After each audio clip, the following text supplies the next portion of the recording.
Hi everyone. So just yesterday this new demonstration lock arrived, and it's a cutaway padlock. So I thought I would take this opportunity to go over a few more of the ideas that I had addressed in that last basic theory video I'd done, and also to revisit the comb pick bypass that I had demonstrated in an earlier video, because now I can a bit more effectively illustrate exactly how that works. So let's just start by taking a hook pick, and we're just going to put it in here, and you can see how I can lift each of these pin stacks, and you'll notice that sometimes as I'm feeling around in there, I'll actually be moving more than one pin at any given time, and this is why you need to really develop a feel for exactly what you're touching with your tools while you are working inside there, because normally you're not going to be able to see all of these pin stacks moving around as you feel around with the pick. So just something to keep in mind. And today we're just going to be using first the hook pick and a standard tension tool. This is just my personal favorite one. Doesn't matter if yours has a flat handle or a twist handle, or if it is long or short. It's whatever works for you, just as long as you can apply the right amount of pressure. Now I usually like to try to reach as far into the lock with my pick as I can, to start by attacking those rear pin stacks. And actually I'm going way too far here because you can see me wiggling around and there. But so let's see, if I start applying tension, okay, that one's binding. Now here's where very light tension plays a role, because I don't know how well it's going to actually show up in the finished video, but just about all of these pins have a very slight spool shape to them.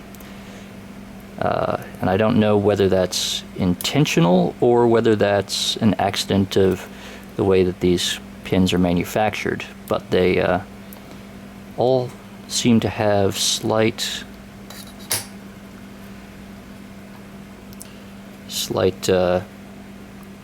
rims. Very shallow, but it does still make a difference as you're working your way through there with the pick. So just seeing how that works, you just go along, push them up one at a time until this pin here is above the shear line, and the key pin, which is in here, and you can see coming up as I raise them very high. There you go, you can see both of them at the same time now. There you go again.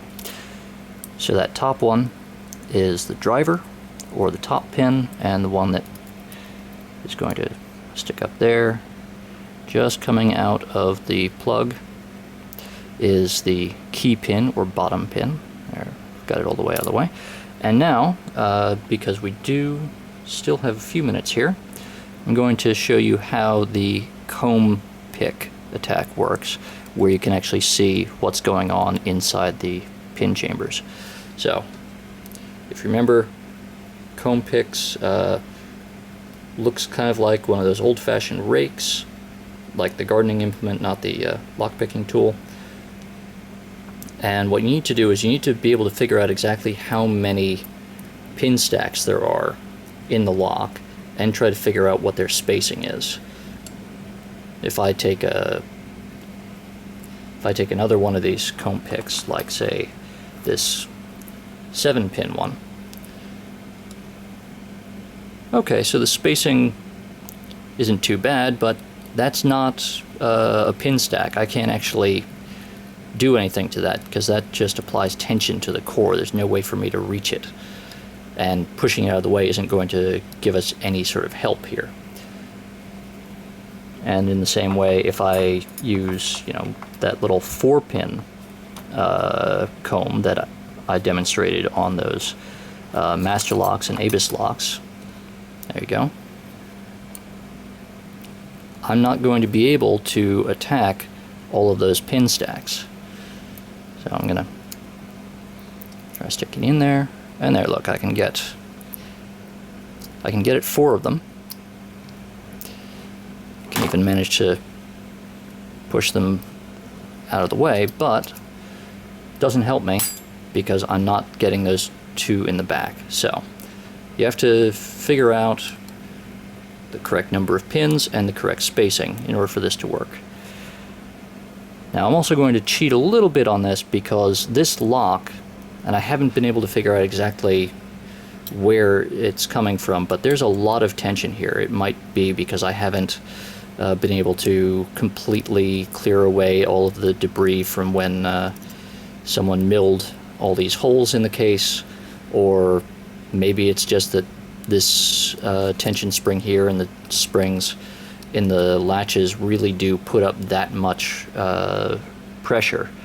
But I'm going to actually, as I do this, assist myself with a standard tension tool once I have the pin stacks moved out of the way. But see, I'm going to push it in here, and then I need to line it up so that each of those little pins or tines on the comb line up exactly with the pin stacks here. And so they all seem to be lined up there. You can see all of the key pins and all of the driver pins, and they're all outside of the plug. And now in this case, because of that heavy tension, as I mentioned, I'm going to put this tension tool in to help me turn this thing. And there you go. So you can see all of the pins are trapped up in the top section here. There's nowhere for them to go, but there's enough room up here that I can push them all the way up to the top of this chamber, and the entire pin stack will be out of the plug instead of just lining up all of the driver pins and all of the key pins at the shear line. So that's, hopefully that gives you a better idea of exactly what you're doing inside these locks as you pick them. And so remember, everyone, be ethical, stay legal, and happy picking.